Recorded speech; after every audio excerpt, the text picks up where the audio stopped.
اب ہمارے وہ 4 لیکچر ہی ہیں، تو کوشش کریں گے کہ ایک ایک لیکچر میں جو خلفائے راشدین کا عہد ہے، ہر ایک کا عہد ایک لیکچر میں اس کی جو ہائی لائٹس ہیں وہ کر لیں۔ تو حضرت ابو بکر کا جو عہد ہے، سب سے پہلے 2 سال وہ خلیفہ رہے۔ رسول اللہ صلی اللہ علیہ وسلم کی وفات یعنی جب ہوئی ہے ربیع الاول میں 11 ہجری، تو تب سے لے کے جمادی الاخرہ 13 ہجری تک آپ رہے ہیں خلیفہ۔ تو پچھلی مرتبہ ہم نے رسول اللہ صلی اللہ علیہ وسلم کے وصال تک کی احوال اور واقعات پڑھ لیے تھے۔ اس کے بعد جو پہلی چیز ہوئی ہے وہ انتخاب خلیفہ کا مسئلہ اٹھا، کیونکہ جب رسول اللہ صلی اللہ علیہ وسلم کے وصال کی خبر پہنچی ہے تو اس وقت بہت عجیب سی کیفیت تھی، اور وہ جیسے ایسا صدمہ تھا کہ کوئی سہار نہیں پا رہے تھے اس کے مسلمان۔ تو کچھ تو اس میں جیسے اصحاب تھے کہ جنہیں کچھ سمجھ نہیں آ رہا تھا، کوئی یہ نہیں بیٹھا ہے، کسی کی زبان بند ہے، لیکن کچھ لوگ جیسے وہ حضرت عمر کہتے کہ وہ، اسی طرح کچھ اور اصحاب وہ جیسے انکار کرتے تھے کہ نہیں، رسول اللہ صلی اللہ علیہ وسلم فوت نہیں ہوئے اور وہ واپس آئیں گے جیسا کہ حضرت موسیٰ ہے۔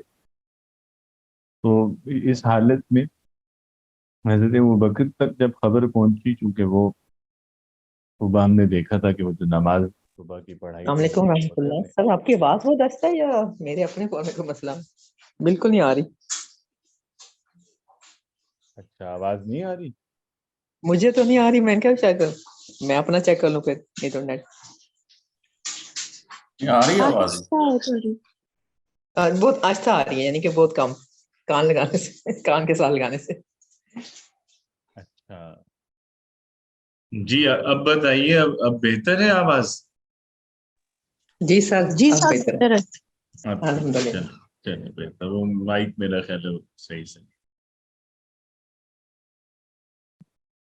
اچھا جی، تو ہم بات کر رہے تھے کہ رسول اللہ صلی اللہ علیہ وسلم کا جب وصال ہوا تو اس کے بعد پہلا مسئلہ جو اٹھا وہ یہ تھا کہ اب معاملات کون دیکھے گا مسلمان۔ اور اس سے پہلے بھی جو کیفیت تھی، مطلب شروع میں تو خیر کسی کو بھی سمجھ ہی نہیں آ رہا تھا،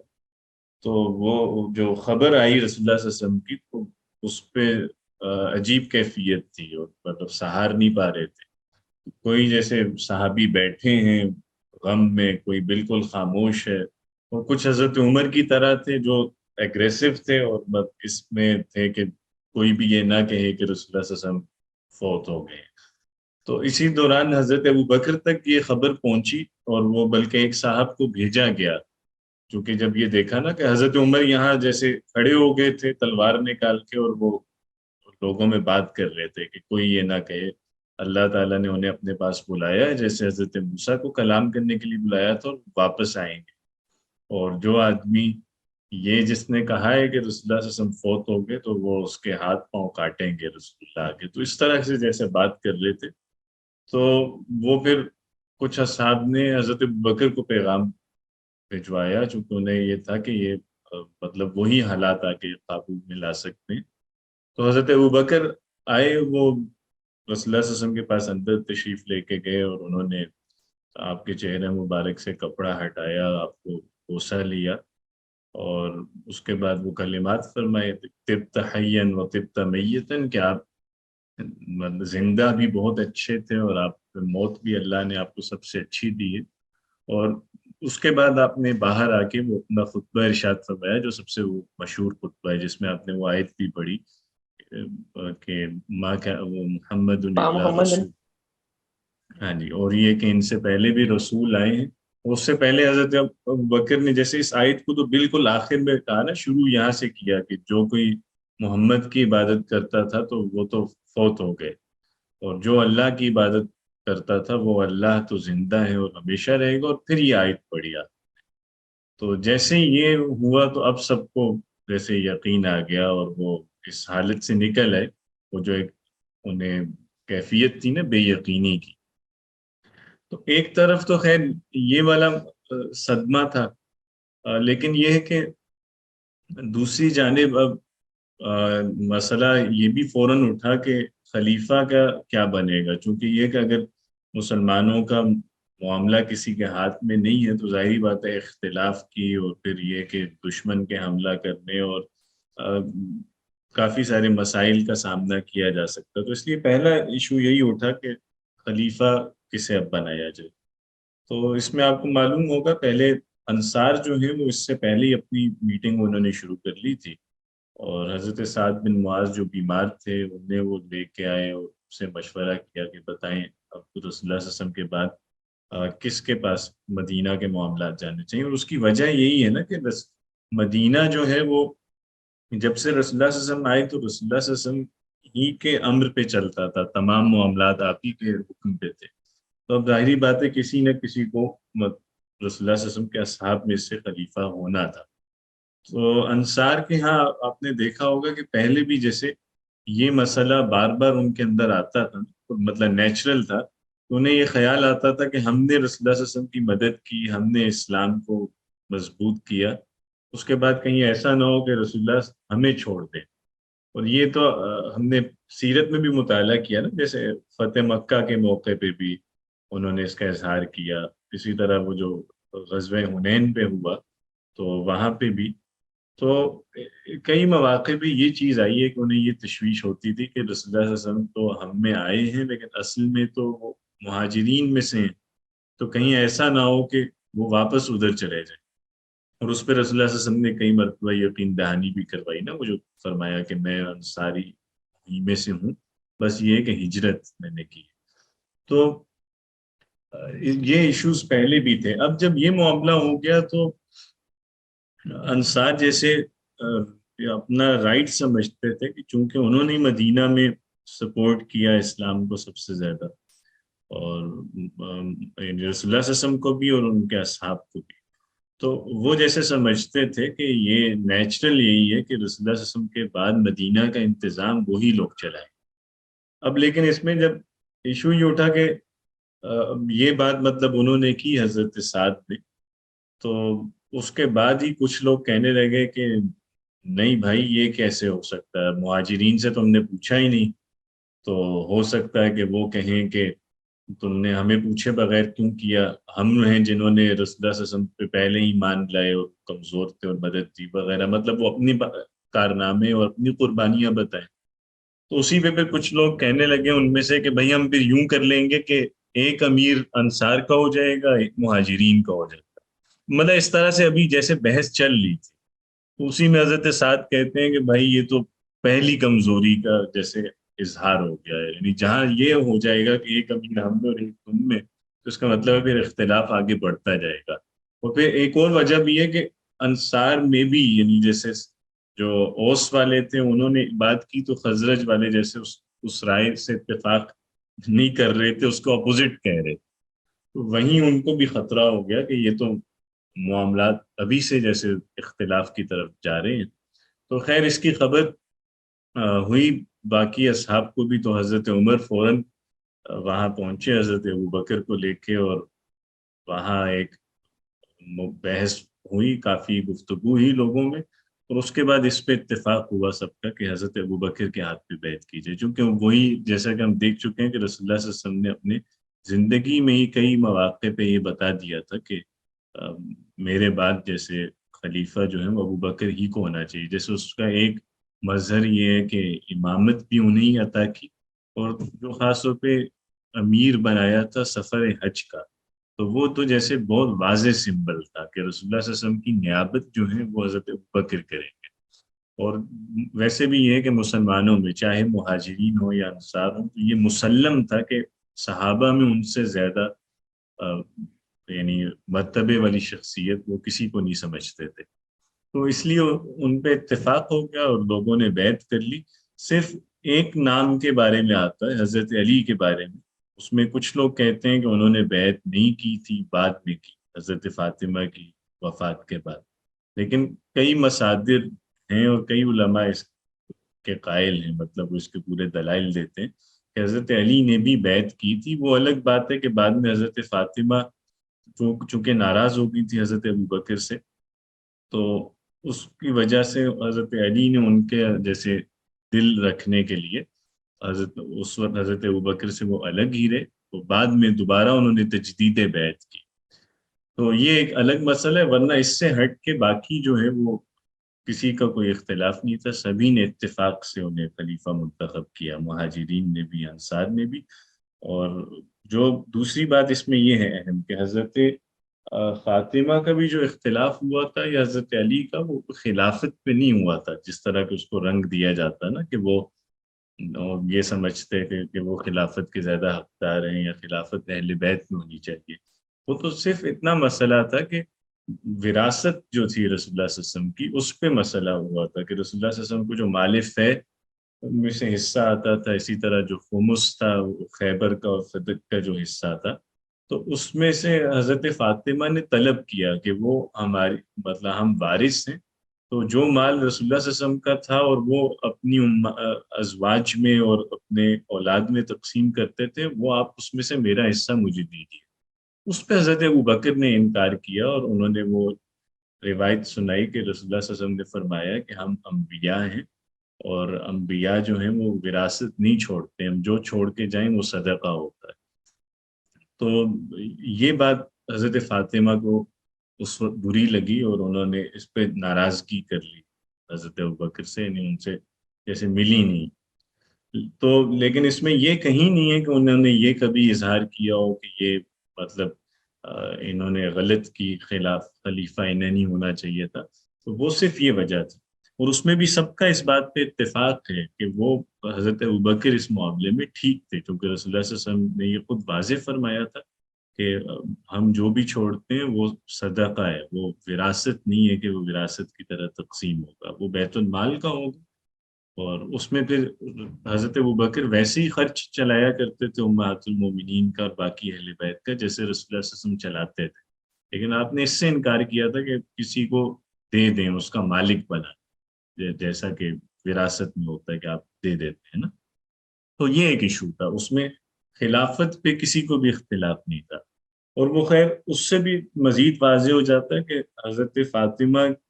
جو 6 مہینے بعد ہی انتقال کر گئی تھی، تو ان کے انتقال سے پہلے بھی حضرت ابوبکر ملے تھے حضرت فاطمہ سے جا کے، چونکہ آپ بیمار تھی. تو اس وقت کی بھی جو گفتگو ہے، جب حضرت علی نے بتایا کہ ابوبکر ملنے آئے ہیں، تو اس وقت انہوں نے پوچھا حضرت فاطمہ نے کہ تم کیا کہتے ہو، میں مل لوں؟ تو انہوں نے کہا ہاں ملو ضرور. تو اس وقت بھی جو ساری گفتگو ہوئی، اور حضرت ابوبکر نے بھی وضاحت کی کہ میں اس وجہ سے مطلب ایک چیز جس کا رسول اللہ صلی اللہ علیہ وسلم نے حکم دیا میں تو اس کی پابندی کر رہا ہوں. تو اس سب میں بھی ایسا نہیں ہے کہ کوئی اس وقت انہوں نے دوبارہ ناراضگی کا اظہار کیا، جیسے انہیں بھی سمجھ آ گئی تھی کہ ہاں یہ ٹھیک کہہ رہے ہیں. اور خلافت کے مسئلے کو تو کبھی بھی نہیں اٹھایا نا. پھر اس سے مزید اس سے بھی پتہ چلتا ہے کہ جب حضرت علی نے دوبارہ بیعت کی، یعنی حضرت فاطمہ کے فوت ہو جانے کے بعد، چونکہ رسول اللہ صلی اللہ علیہ وسلم کی وفات کے بعد حضرت فاطمہ نے جیسے اپنے آپ کو بند کر لیا تھا گھر میں، اور وہ بیمار رہنے لگیں اور کچھ ہی عرصے میں فوت ہو گئیں. تو حضرت علی پھر انہی کے ساتھ زیادہ ہوا کرتے تھے، اس عرصے میں وہ بھی لوگوں سے ملے نہیں. تو آپ جب فوت ہو گئیں تو اس کے بعد حضرت علی نے پیغام بھجوایا کہ حضرت ابوبکر کی طرف کہ وہ آ کے ان سے مل لیں. تو حضرت اور لیکن ساتھ یہ بھی کہا کہ عمر نہ آئے. تو اس کی وجہ یہی تھی کہ انہیں جیسے حضرت علی چاہ رہے تھے کہ پیچ اپ ہو، اور جو بھی اگر کوئی مطلب اختلاف ہے یا رنجش ہے وہ دور کی جائے. تو انہیں جیسے یہ ڈر تھا کہ حضرت عمر غصے کے تیز ہیں، تو یہ نہ ہو کہ کہیں بجائے ٹھیک ہونے کے اور خراب نہ ہو جائے معاملہ. تو خیر وہ حضرت ابوبکر چلے گئے، اور وہاں جو بات ہوئی، اور یہ مطلب ایسا نہیں کہ یہ کہانیاں، یہ صحیح ہیں ان کی روایتوں میں یہ بات ہے. تو وہاں حضرت علی نے واضح کہا ہے کہ ہمیں آپ سے یہ شکوہ نہیں ہے، یا ہم یہ نہیں کہتے کہ آپ اس کے حق دار نہیں ہیں یا آپ اس کے اہل نہیں ہیں، ہم آپ کے فضل کے قائل ہیں، ہم مانتے ہیں آپ کی بزرگی بھی، آپ کی سیادت بھی. ہمیں تو صرف یہ ہے کہ ہم سے بھی مشورہ کرنا چاہیے. تو اس وقت مشورے میں یا حکومت میں ہمیں بھی کرنا چاہیے تھا. اس سے زیادہ انہوں نے کوئی بات نہیں کی. تو پھر وہ ان کے ساتھ رہے، دوبارہ بیعت کی، اور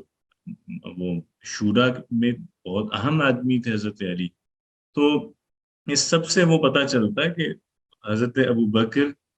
جو خلیفہ تھے تو بالاتفاق تھے. اس میں یہ نہیں ہے کہ کسی کو ان کے خلیفہ ہونے پہ کوئی اعتراض تھا. تو وہ جو رنگ دیا جاتا ہے نا اہل بیت والی رنجش کا، اس کا بھی سبب یہ نہیں ہے، وہ مال فے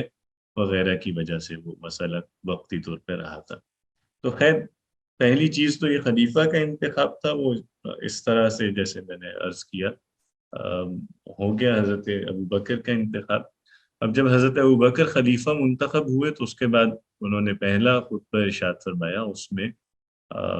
جو کچھ الفاظ ہیں وہ دیکھتے ہیں چونکہ بہت اہم خطبہ ہے۔ اس میں آپ نے جو پہلی بات فرمائی کہ میں تم لوگوں پہ مجھے حکمران بنایا گیا ہے لیکن میں تم میں سب سے بہتر نہیں ہوں، حاکم ہونے کا یہ مطلب نہیں ہے کہ میں تم میں سب سے افضل بھی، تو یہ جیسے میرے پہ ذمہ داری ہے۔ اور پھر آگے یہی فرمایا کہ اگر میں اچھا کروں تو میری مدد کرنا، اگر میں غلط کروں تو مجھے سیدھا کر دینا۔ اور سچ امانت ہے، جھوٹ خیانت ہے، جو تم میں کمزور ہے وہ میرے نزدیک میری نظر میں وہ طاقتور ہے، حتیٰ کہ میں اس کا حق اسے واپس دلا دوں، اور جو تم میں طاقتور ہے وہ میری نظر میں کمزور ہے، یہاں تک کہ اس سے میں غریب کا حق یا کمزور کا لے نہ لوں۔ ٹھیک ہے، اور پھر آپ نے یہ جیسے دو تاریخی جملے ارشاد فرمائے، ایک یہ کہ جو لوگ بھی جہاد چھوڑیں گے خدا ان پہ ذلت مسلط کر دے گا، اور دوسرا یہ کہ جن لوگوں میں بے حیائی پھیلے گی ان میں ہر طرح کی آفتیں آئیں گی، ہر طرح کے مسائل اور مشکلات اور برائیوں کا شکار ہو جائیں گے۔ پھر آخری بات اس میں وہی تھی کہ میں جب تک اللہ اور اس کے رسول کی اطاعت کروں تو تم بھی میری اطاعت کرنا، اور اگر کہیں مجھے دیکھو کہ میں ان کی اطاعت سے ہٹ رہا ہوں تو پھر کوئی اطاعت میری تم پہ واجب نہیں۔ ٹھیک ہے، تو یہ حضرت ابوبکر کا خلیفہ بننا تھا اور ان کا جیسے جو پہلا خطاب تھا لوگوں سے۔ اب خلافت سنبھالتے ہی جو سب سے پہلا چیلنج پیش آیا اور جو بہت بڑا مسئلہ تھا، یعنی وہ صرف یہ نہیں کہ اس دور میں بلکہ تاریخ اسلامی میں جو بڑے کرائسز آئے ہیں ان میں سے سب سے بڑا ایک جو مسئلہ تھا وہ مرتدین کا تھا۔ یعنی جس وقت یہ ڈر تھا کہ جتنی محنت ہوئی تھی اور رسول اللہ صلی اللہ علیہ وسلم نے اپنے جو مکہ کے 13 سال اور اس کے بعد ہجرت کے بعد کے 10 سال میں جتنی محنت کر کے ایک اسٹیبلش کیا تھا اسلام کو، تو یہ ڈر تھا کہ اس میں وہ سب وائپ آؤٹ ہو جائے گا، یہ اس قدر زور آور تحریک تھی۔ تو خیر ارتداد جو ہے اس کا آغاز تو رسول اللہ صلی اللہ علیہ وسلم کی زندگی ہی میں ہو گیا تھا، اور اس کی وجہ یہی تھی کہ جب عربوں میں عام یعنی جب فتح مکہ ہوا اور اس کے بعد وفود ایمان لانے لگے، یعنی بہت سے قبائل جو آس پاس کے تھے وہ اسلام میں داخل ہوئے، اور اس میں بہت زیادہ تر جو اسلام میں داخل ہوئے تھے تو وہ یہ دیکھتے یعنی ان میں کئی لوگ ایسے تھے جو سیاسی یعنی جیسے کہہ لیں کہ وجہ سے داخل ہوئے تھے، یہ دیکھتے ہوئے کہ اب قوت مسلمانوں کے پاس ہے تو اب ان کا مقابلہ کرنے کے بجائے ان کے ساتھ مل جانے میں زیادہ اچھائی ہے، زیادہ عافیت۔ اگرچہ یہ کہ بعد میں جو لوگ کئی لوگ ایسے بھی ہوتے ہیں جو اس نیت سے ایمان لاتے ہیں لیکن ان کا ایمان خالص ہو جاتا ہے، جب ایمان لاتے کسی اور جذبے سے، غصے سے یا کسی مفاد یا لالچ میں، بعد میں اللہ ان کا دل کھول دیتا ہے، وہ ایک الگ بات۔ لیکن یہ جو ارتداد ہوا تو اس میں بہت سارے لوگ ایسے تھے جو شروع میں اس طرح ایمان لے آئے، اور پھر بعد میں جو کہ ایشو شروع میں بھی رہا ہے، ہم نے جیسے اس پہ بات کی تھی ایک دفعہ کہ عرب جو ہیں ان میں خود کبھی حکومت نہیں رہی رسول اللہ صلی اللہ علیہ وسلم سے پہلے۔ یمن میں بھی یعنی اگر ہم دیکھیں تو جو حبشہ والے تھے وہ زیادہ عرصہ کنٹرول کرتے رہے، اور باقی یہ کہ شام والی طرف جو رومی تھے اور اسی طرح عراق کی طرف جائیں تو ایرانی تھے، ان کا تسلط تھا، عربوں کی اپنی آزاد ریاست نہیں تھی۔ اور اسی وجہ سے آپ نے دیکھا ہوگا کہ جب رسول اللہ صلی اللہ علیہ وسلم نے دعوت شروع کی تو اس وقت بہت سے قریش یہی سمجھتے تھے کہ یہ انہیں بھی شاید بادشاہ بننا ہے، جس سیادت کا شوق ہے۔ تو کئی لوگ اس کو اس پہلو سے جیسے شروع کی نظر میں دیکھتے تھے، بعد میں بھی کئی لوگوں نے اسی پہلو سے دیکھا کہ دیکھو انہوں نے دعوت شروع کی اور اب دنیا پہ حکومت کر رہے ہیں۔ تو بعد میں جو لوگ مسلمان ہوئے انہیں کئیوں کو لگا کہ یہ تو بہت اچھا ہے کہ آپ نبی ہونے کا دعویٰ کریں اور لوگ آپ کی اتباع کرنے لگیں گے، آپ کو ایک اچھی جمعیت مل جائے گی اور اس کے ذریعے آپ اپنی حکومت قائم کر سکتے ہیں۔ تو وہ ایک جیسے دنیاوی مفاد سمجھتے ہوئے بہت سارے جھوٹے نبی پیدا ہونے لگے، اور اب عربوں میں وہ جو ماحول تھا قبائلی عصبیت کا، اس کی وجہ سے ہم آغاز میں بھی کسی لیکچر میں ڈسکس کر چکے ہیں یہ بات کہ وہاں قبائلی عصبیت اس طرح کی تھی کہ اگر مجھے پتہ بھی ہے کہ میرا سردار غلط ہے تو میں پھر بھی جیسے صرف اس وجہ سے اس کے ساتھ جاؤں گا کہ وہ میرا یا میرے قبیلے کا سردار ہے، چاہے وہ غلط ہے تو وہ مجھے اس سے زیادہ محبوب ہے جو آدمی صحیح ہوگا لیکن تو کسی دوسرے قبیلے کا ہوگا۔ تو جب اس طرح کی آوازیں اٹھنے لگی اور کئی لوگوں نے سوچا کہ یہ بھی ہمارے پاس بھی اپرچونٹی ہے، ہم بھی پاور گین کر سکتے ہیں اس دعوے کے ذریعے، تو انہوں نے نبوت کے دعوے کیے اور ان کی قومیں ان پہ ایمان لانے لگی۔ تو ارتداد جیسے شروع یہاں سے ہوا، بیسیکلی انہوں نے جیسے یہ اسے سمجھا کہ نبوت کا دعویٰ یا کسی بھی نئے دین کا دعویٰ جو ہے یہ بیسیکلی آپ کو ایک اچھی اپرچونٹی دیتا ہے کہ آپ اپنی پاور اسٹیبلش کر سکیں۔ اور یہ چیز خیر صرف اس دور میں نہیں ہوئی، یہ ہمیشہ سے چلتی رہی ہے، مذہب کو جیسے استعمال کیا گیا نا سیاست کے لیے، تو بعد میں ایون یہ تو ارتداد تھا نا کھلے عام، ہماری مسلم تاریخ میں مہدی کے نام سے یعنی امام مہدی کے نام سے بھی اتنی دفعہ مہدی پیدا ہوں، اور وہ سارے مہدی این ڈی سی پہ ہوتے تھے آ کے کہ انہیں کوئی کرسی چاہیے ہوتی تھی۔ تو یہ چیز بھی شروع سے ہی چلتی رہی ہے کہ مذہب کو لوگ استعمال کرتے ہیں طاقت کے لیے۔ تو مرتدین کے ہاں بھی جو ارتداد کی تحریک تھی بنیادی وہ اٹھی اس سے تھی، اور رسول اللہ صلی اللہ علیہ وسلم کی زندگی میں ہی جو مسیلمہ کا ظہور ہو گیا تھا یمامہ میں، اسی طرح یمن میں اسود انسی تھا، بنو اسد میں طلیحہ، بنو تمیم میں خاتون تھی جو کاہنہ تھی سجا، تو وہ کلام بھی اس کا سجا والا ہوتا تھا یعنی جو شاعری سے ملتا جلتا ہوتا تو اسے وہ وحی کا نام دیتی تھی۔ تو یہ مختلف لوگ تھے جنہوں نے وہ لوگوں کو اپنی طرف بلایا اور لوگ ان کے پیروکار ہو گئے۔ تو ایک تو ارتداد کی یہ والی لہر تھی۔ اب ہوا لیکن یہ کہ یہ تو رسول اللہ صلی اللہ علیہ وسلم کی خیر زندگی میں تھا، اور رسول اللہ صلی اللہ علیہ وسلم نے جیسے یہ ارادہ فرمایا تھا کہ وہ یہ جو شورش اٹھ رہی ہے اس کو کچلنے کے لیے بھیجیں اپنے اصحاب کو، لیکن آپ یہ کر نہیں پائے اپنی زندگی میں۔ اب جیسے ہی رسول اللہ صلی اللہ علیہ وسلم دیکھیں وفات کی خبر پھیلتی ہے جزیرہ عرب میں، تو اب باقی جو لوگ ہیں انہیں بھی مزید جیسے شے ملتی ہے، اور وہ یہی سوچتے ہیں کہ اب یہ دیکھیں نا کہ قبائل کی آپس میں بھی منافست ہوتی ہے، ان کا ایک دوسرے سے مطلب اس کو سمجھنے کے لیے وہ ضروری ہے، وہ جو قبائلی نفسیات ہے نا وہ جاننا بھی ضروری ہے کہ ایک قبیلے والا اگر جو ہے وہ بڑائی کی طرف جا رہا ہے تو جو اس کا رائیول ہے نا اس کا بھی اب اس میں بھی لازم ہو جاتا ہے، اس پہ پریشر آ جاتا ہے کہ اس نے بھی کچھ کرنا ہے،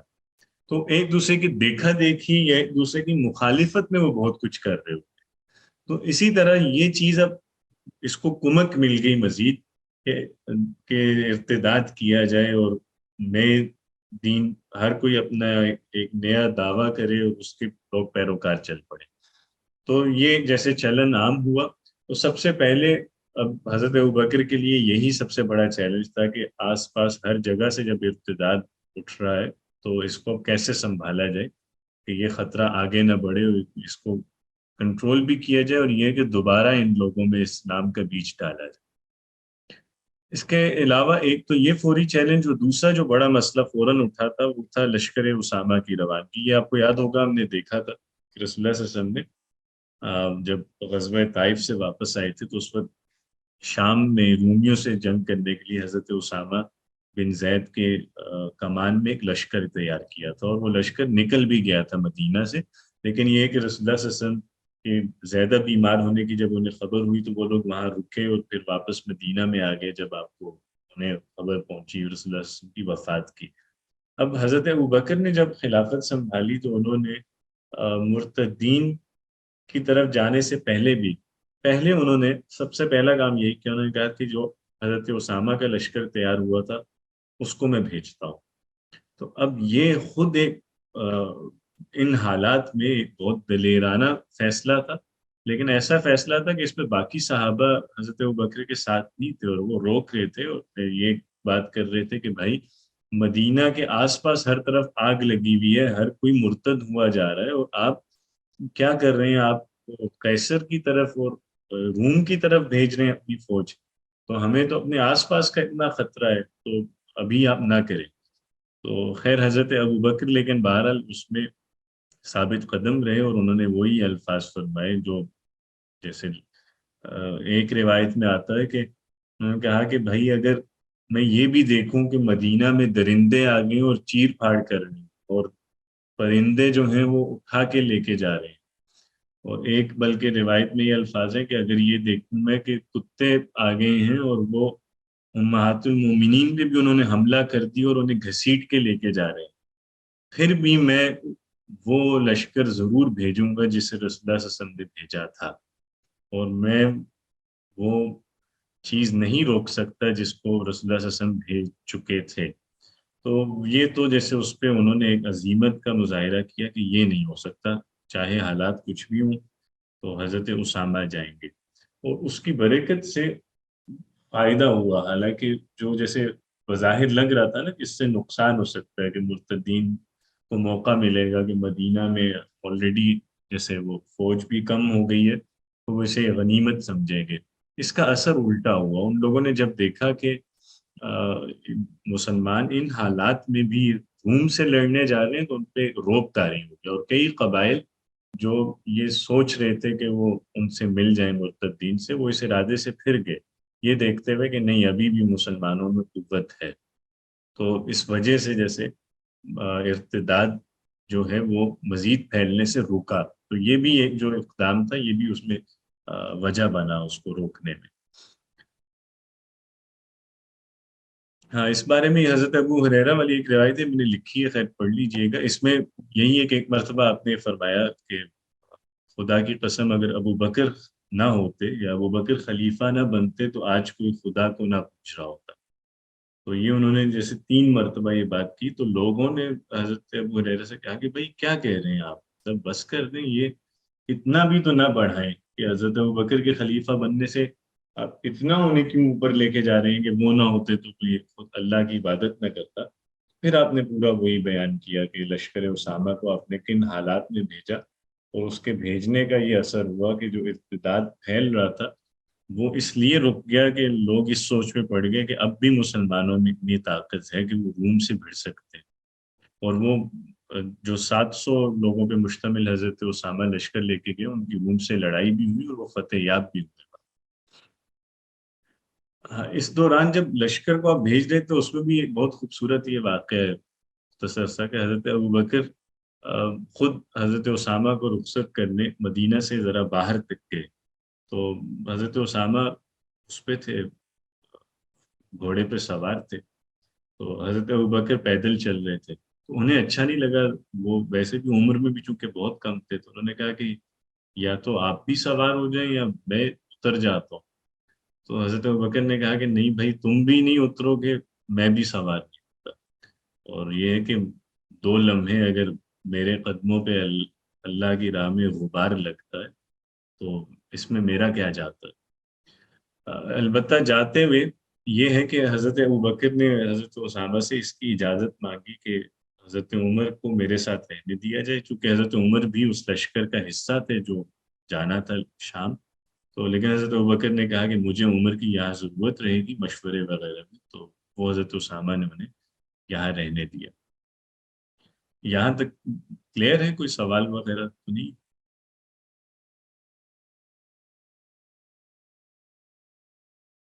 نہیں سر، کلیئر ہے۔ صحیح۔ اچھا، اب جو ہم ارتداد کی بات کر رہے تھے اس پہ ذرا ڈیٹیل میں بات دیکھتے ہیں۔ ارتداد جو ہوا اس کی بیسیکلی 2 یعنی لیئرز تھیں۔ ایک تو وہی ہے جو ہم نے ذکر کیا کہ وہ لوگ جو کسی نئے نبی کو یا کسی بھی نئے دعوے کو مان چکے تھے اور دین سے بالکل کلیتاً مرتد ہو گئے تھے، ایک تو یہ لوگ تھے جیسے کہ جو مسلمہ پہ ایمان لے آئے، تو ایک یہ ہیں، اور دوسرے وہ اصحاب اب سامنے آئے جنہوں نے زکوٰۃ ادا کرنے سے جو رک گئے، جنہوں نے کہا کہ ہم زکوٰۃ نہیں دیں گے، ان کو بھی مرتدین ہی میں شمار کیا گیا۔ اور اس کی ان کی وجہ یہ تھی، وہ یہ کہتے تھے کہ بھائی یہ تو رسول اللہ صلی اللہ علیہ وسلم کا اختصاص تھا اور ان کا حق تھا کہ وہ زکوٰۃ لیتے تھے، ہم آپ کو زکوٰۃ نہیں دیا کریں گے۔ اور یہ ایسی چیز تھی کہ جس پہ خود صحابہ بھی کنفیوزڈ تھے، ایون حضرت عمر نے حضرت ابوبکر سے کہا کہ بھئی آپ ان سے جنگ کیوں کر رہے ہیں جو مانین زکوٰۃ، یا ان کو آپ مرتدین کی فہرست میں سمجھ کے ان سے لڑائی کیوں کرتے ہیں، کس بات پہ؟ ہم یہ بات کر رہے تھے کہ جیسے ایک تو مرتدین تھے جنہوں نے کھلم کھلا انکار کیا تھا، دوسرے وہ لوگ تھے جو مانین زکوٰۃ تھے، جو زکوٰۃ ادا کرنے سے انکاری ہو گئے تھے، ان سے بھی جنگ کا کہا۔ یہ پانی گرا کے نا، وہ دیکھو ٹپائی تک کتنا گندا، ٹپائی میں پانی تھا، یہاں پانی گراتی بھی ہے۔ ہاں اچھا، تو جی، تو میں یہ بات کر رہا تھا کہ اس میں حضرت عمر نے بھی ایک دفعہ حضرت ابوبکر سے بات کی کہ ان سے آپ کس بیس پہ جنگ لڑ رہے ہیں، جبکہ رسول اللہ صلی اللہ علیہ وسلم نے تو فرمایا تھا کہ مجھے صرف قتال کی اس وقت اجازت ہے جب تک کوئی یعنی توحید اور رسالت پہ ایمان نہ لائے، اگر وہ لے آئیں تو پھر ان کی جان اور مال محفوظ ہے، الا یہ کہ کوئی حق ہو، یعنی کسی نے کسی کو مارا تو اس کے حق میں قتل کرنا ہے، کسی نے کسی کا مال دیا تو اس کا مال ہم دے رہے ہیں۔ تو حضرت عمر نے یہ بات کی نا کہ اس کی نظر میں تو جیسے ہم ان سے نہیں لڑ سکتے، تو اس پہ حضرت ابوبکر کا جواب یہی تھا کہ بھائی بات یہ ہے کہ میں تو خدا کی قسم ان سے لڑوں گا، ان لوگوں سے جنہوں نے، شور آ رہا ہے بیچ میں جی، تو حضرت ابوبکر نے اس پہ یہی بات کی کہ نہیں، میں تو ان لوگوں سے ضرور لڑوں گا جو نماز میں اور زکوٰۃ میں فرق کرتے ہیں۔ اور پھر آپ نے یہ فرمایا کہ جو رسول اللہ صلی اللہ علیہ وسلم کے دور میں جو چیزیں دیتے تھے، اگر یہ لوگ اس میں سے صرف یہ کر لیں کہ یہ کہیں کہ جو اونٹ کے گلے میں رسی ڈلی ہوئی ہے وہ ہم نہیں دیں گے، تو میں اس پہ بھی ان سے لڑوں گا کہ جو چیز جیسے رسول اللہ صلی اللہ علیہ وسلم کے عہد میں تھی وہ ویسے ہی رہے گی۔ تو اس میں جیسے ہمیں پورے حضرت ابوبکر کے دور میں یہ نظر آتا ہے، شروع کا جو خاص طور پہ سال ہے اس میں جیسے آپ کو پوری کوشش۔ اچھا، تو ہم وہ بات کر رہے تھے کہ حضرت عمر نے بھی ان سے مکالمہ کیا حضرت ابوبکر سے کہ مانین زکوٰۃ سے لڑائی کی کوئی وجہ نہیں ہے، تو اس پہ آپ نے یہ جواب دیا کہ رسول اللہ صلی اللہ علیہ وسلم کے عہد میں یہ لوگ جو کچھ دیتے تھے وہ اب بھی دیں گے۔ تو جیسے حضرت ابوبکر اس بات پہ بہت حریص تھے کہ جو بھی رسول اللہ صلی اللہ علیہ وسلم کے دور میں چیزیں جس طرح تھیں وہ ویسے ہی پریزروڈ رہیں، ان میں کوئی کمی نہ آئے، کوئی تغیر نہ آئے۔ تو آپ نے جیسے پہلا کام یہ کیا کہ چیزوں کو بدلنے سے یا کم ہونے سے روکا، اور اس پہ جیسے وہ بہت سخت تھے۔ اس کے بعد پھر وقتاً فوقتاً آہستہ آہستہ دیکھتے ہیں کہ وقت کے ساتھ ساتھ جن چیزوں کی نئی ضرورت پڑتی ہے اور اجتہاد وغیرہ کرنے کی، تو وہ پھر بعد میں ہے کہ حضرت ابوبکر نے بھی اپنے دور میں، پھر حضرت عمر نے تو بہت زیادہ نئی نئی چیزیں لائیں، تو لیکن حضرت ابوبکر شروع کے دور میں صرف ان کو سب سے زیادہ ان کا کنسرن یہ تھا کہ کہیں کوئی چیز کم نہ ہو جائے، کسی چیز میں تغیر نہ آ جائے، جو رسول اللہ صلی اللہ علیہ وسلم جیسے چھوڑ کے جا رہے ہیں کم از کم اسی حالت پہ رہے، یعنی اس میں ہم نے کچھ نہ اضافہ کرنا ہے نہ کمی کرنی ہے۔ تو یہ جیسے ان کا مزاج تھا۔ تو جب حضرت عمر کہتے ہیں کہ میں نے دیکھا کہ حضرت ابوبکر کو اس پہ شرح صدر ہے ان سے لڑنے پہ، مانین زکوٰۃ پہ، تو میں سمجھ گیا کہ یہی بات حق ہے، تبھی اللہ نے ان کے دل کو اس پہ مطمئن کر دیا۔ تو بہرحال حضرت ابوبکر نے اس کے بعد لڑائی کے لیے 11 مختلف لشکر بنائے اور جنہیں مختلف علاقوں میں بھیجا۔ ایک لشکر حضرت خالد بن ولید کی قیادت میں تھا جو بنو اسد گیا، پھر حضرت اکرمہ کی قیادت میں یمامہ کی طرف بھیجا جو مسیلمہ سے لڑنے کے لیے۔ اسی طرح حضرت شرحبیل بن حسنہ، حضرت طریفہ، عمر بن عاص، خالد بن سعید، علا بن حضرمی، حذیف بن محسن، حرفجہ بن حرثمہ، مہاجر بن امیہ اور سوید بن مقرن، یہ 11 اصحاب ہیں۔ ہر ایک کو ایک لشکر دے کے مختلف علاقے میں جہاں جہاں فتنہ اٹھ رہا تھا تو ان کی سرکوبی کے لیے ان سب کو بھیجا، اور یہ سبھی کامیاب ہوئے وہاں حرکت ارتداد کو کچلنے میں۔ اس میں جو کچھ اہم واقعات ہوئے، جیسے ایک حضرت خالد بن ولید والی جو لڑائی تھی وہ بہت سخت لڑائی ہوئی تھی، اس میں 10,000 حضرت خالد بن ولید کے ساتھ لوگ تھے، اور انہوں نے جو طلیحہ بن خویلد، یہ بھی دعوے دار تھا، اس کے ساتھ 40,000 جو فوج تھی ان سے مقابلہ کیا، اور اس کو معرکہ بزاخہ کہا جاتا ہے۔ اس میں طلیحہ کو شکست دی اور وہ بھاگ گیا، اگرچہ بعد میں طلیحہ نے توبہ کر لی اور وہ مسلمان ہو گیا اور پھر شہید ہوا جنگ نہامند میں۔ لیکن ان تمام لڑائیوں میں جو سب سے سخت لڑائی تھی اور جس کا نقصان بہت زیادہ ہوا وہ تھی جنگ یمامہ، جو مسیلمہ بن کذاب سے کے حامیوں سے لڑی گئی۔ تو اس میں حضرت اکرمہ بن ابو جہل کو سپہ سالار بنایا گیا تھا، اور انہیں حضرت ابوبکر نے پیغام دیا تھا کہ وہ کوشش کریں کہ جو لڑائی ہے فیس ٹو فیس اس سے بچیں جب تک کہ ان کے پاس شرحبیل نہ آ جائیں. شرحبیل کو ایک اور دستہ دے کے بھیجا تھا نا حضرت ابوبکر نے. تو حضرت اکرمہ سے کہا تھا کہ وہ جتنا ڈیلے کر سکیں لڑنے میں کریں تاکہ جب یہ امدادی دستہ آ جائے پھر لڑائی کریں. لیکن حضرت اکرمہ نے نہیں انتظار کیا اور لڑائی شروع کر دی اور اس کی وجہ سے شروع میں بہت نقصان اٹھانا پڑا. بعد میں حضرت خالد بن ولید کو حکم ہوا کہ وہ وہاں سے فارغ ہو گئے تھے. انہیں کہا گیا کہ وہ بھی اب ادھر آئیں اور ان کی مدد کو پہنچے تو وہ بھی ادھر آ گئے. اور پھر اس کے بعد مسلمان خیر اس جنگ سے فتح یاب ہوئے. لیکن اس پہ بہت زیادہ شہادتیں ہوئیں. تو مرتدین جو تھے ان میں سے 20,000 لوگ اس میں سے مارے گئے جن میں مسلمہ کذاب بھی قتل ہوا اور مسلمانوں میں سے 1200 افراد شہید ہوئے. اس سے پہلے کسی جنگ میں اتنی بڑی شہادتیں نہیں ہوئی مسلمانوں میں. اور پھر ان 1200 میں سے 400 تھے جو مہاجرین اور انصار میں سے تھے. اور یہ وہ بھی تھے جو جنہیں حاملین قرآن کہا جاتا ہے یعنی جو قرآن کے عالم تھے. تو اس جنگ کی وجہ سے ہم آگے دیکھیں گے کہ جو قرآن پاک کو جو جمع کرنے کی تحریک اٹھی ہے وہ بھی اسی جنگ سے ملی سے. اس میں کچھ اہم واقعات ہیں جیسے ایک یہ کہ اس جنگ میں جب مشکل کا وقت تھا اور جب حملہ ہوا مسلمانوں پہ اچانک اور وہ پسپائی ہونے لگی تو اس وقت صحابہ ایک دوسرے کا حوصلہ بڑھانے کے لیے یہ نعرہ استعمال کرتے تھے یا اصحاب البقرہ کہ سورہ بقرہ والوں. یا اسی طرح ایک حضرت ثابت بن قیس کا واقعہ ہے کہ انہوں نے اور یہ مطلب ان لوگوں میں سے جو حضرت موسیٰ بن عمیر کے ہاتھ پہ ایمان لائے تھے نا بالکل شروع میں جو انصاری شروع میں مسلمان ہوئے ان میں سے. جب انہوں نے دیکھا کہ مسلمان فوج واپس جا رہی ہے پیچھے کو ہو رہی ہے تو انہوں نے کہا کہ بھائی رسول اللہ صلی اللہ علیہ وسلم کے ساتھ ہم نے اس طرح جنگیں نہیں لڑی کہ ہم دشمن چڑھائی کرے تو ہم پیچھے ہونا شروع ہوتے. اور پھر انہوں نے اور ان کے ایک اور ساتھی تھے انہوں نے زمین میں جیسے جگہ بنائی اپنے پیروں کو جمانے کے لیے اور وہاں ڈٹ کے تاکہ یہ ہے کہ پیچھے کو نہ کوئی دھکیلے اور وہاں لڑتے رہے یہاں تک کہ وہیں پہ شہید ہوئے. اسی طرح حضرت سالم جو ہیں یہ بھی حاملین قرآن میں سے تھے. ان سے مہاجرین میں سے کسی نے جی تو اسی طرح ہم کہہ رہے تھے حضرت ابو حذیفہ وہ بھی اپنی جگہ پہ ڈٹے ہوئے تھے اور جب حملہ ہوا تو مہاجرین میں سے کچھ نے ان سے کہا کہ بھائی تمہاری طرف سے تو دشمن نہیں آئے گا نا مطلب ہم یہاں سے تو نچنت رہیں. انہوں نے جواب دیا کہ بھائی یہ مطلب اگر ایسا ہو تو پھر تو میں بہت برا ہوں حامل قرآن ہوں. مطلب یعنی ایسا نہیں ہونے پائے گا بہت کچھ بھی ہو جائے یہاں سے میں کسی کو نہیں آنے دوں. اسی طرح کے کچھ اور جرأت و شجاعت کے کئی واقعات ہیں وہ وقت تنگ ہے یہ پڑھ لیجئے گا نوٹس میں لکھا ہوا ہے. جیسے ایک وہ حضرت برا کا واقعہ مشہور کہ جب بعد میں حملہ ہوا اور مرتدین نے خود کو ایک باغ میں بند کر لیا تو وہاں حضرت مالک گئے اور کیسے انہوں نے وہ باغ کھولا. اس کے علاوہ اس سے بھی پتہ چلتا ہے کہ یہاں کتنی سخت جنگ ہوئی تھی کہ حضرت خالد کے ہاتھ میں 9 تلواریں ٹوٹی اس جنگ میں. اور پھر اسی طرح ایک جو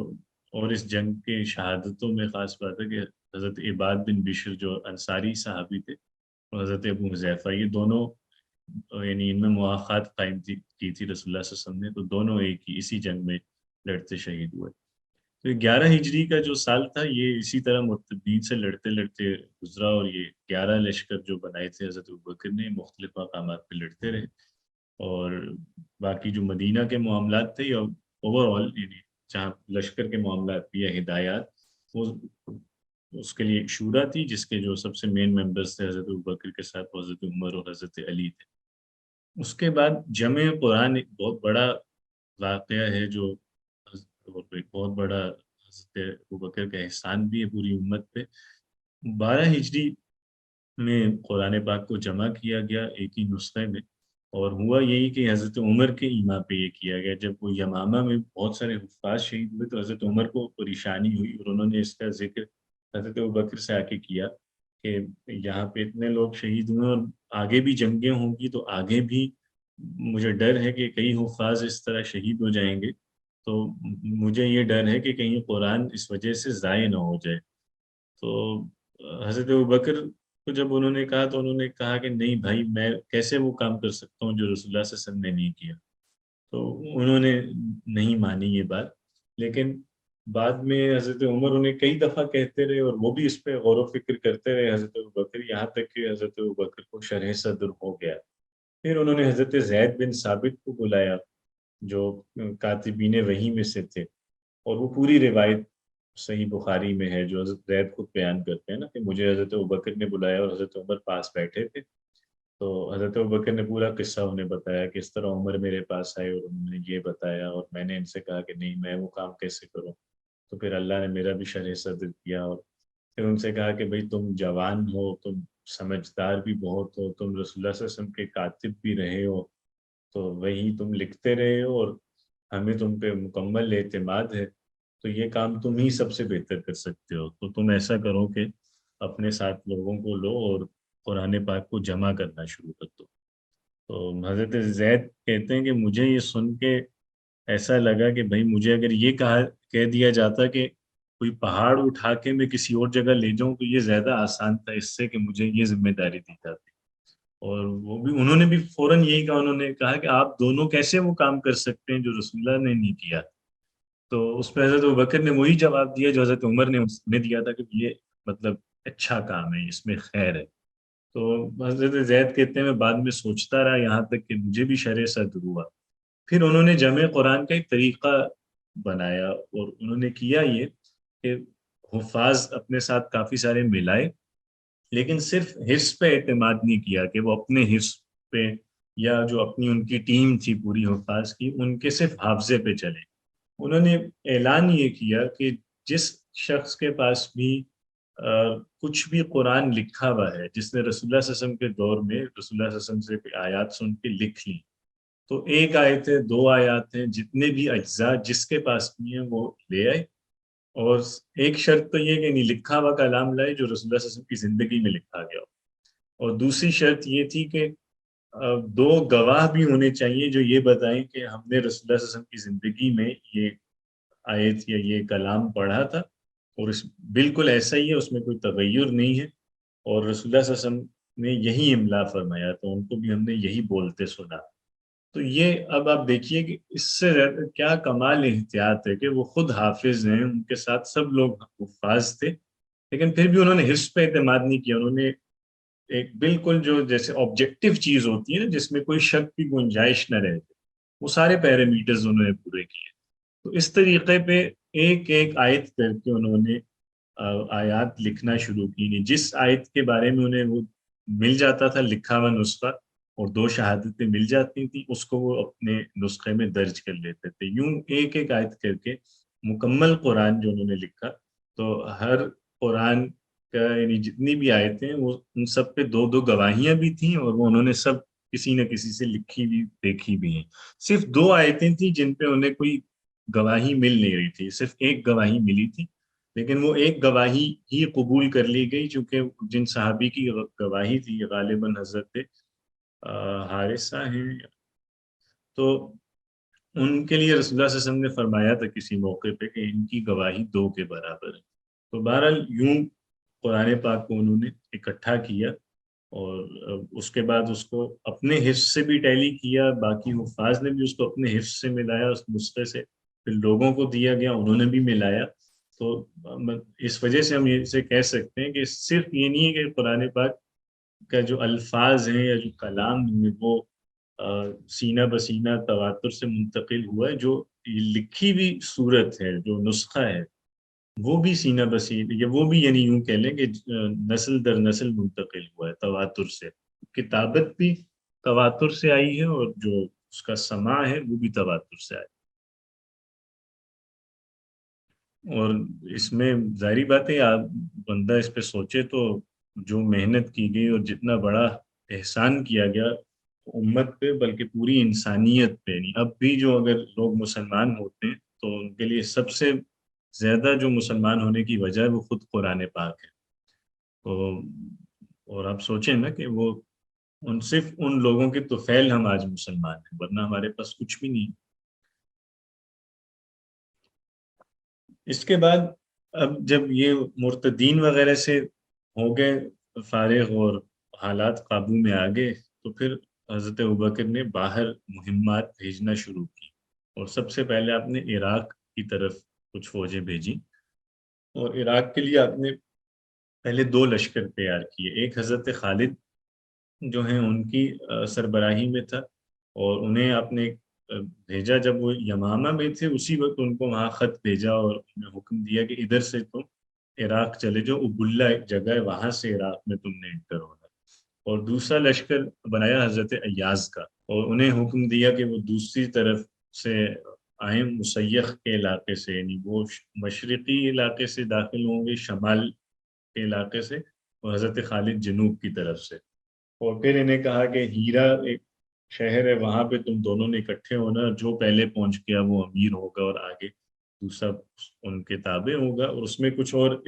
ہدایات ہیں، وہ پڑھ لیجئے گا، وقت کم ہے میں اس لیے آگے چل رہا ہوں۔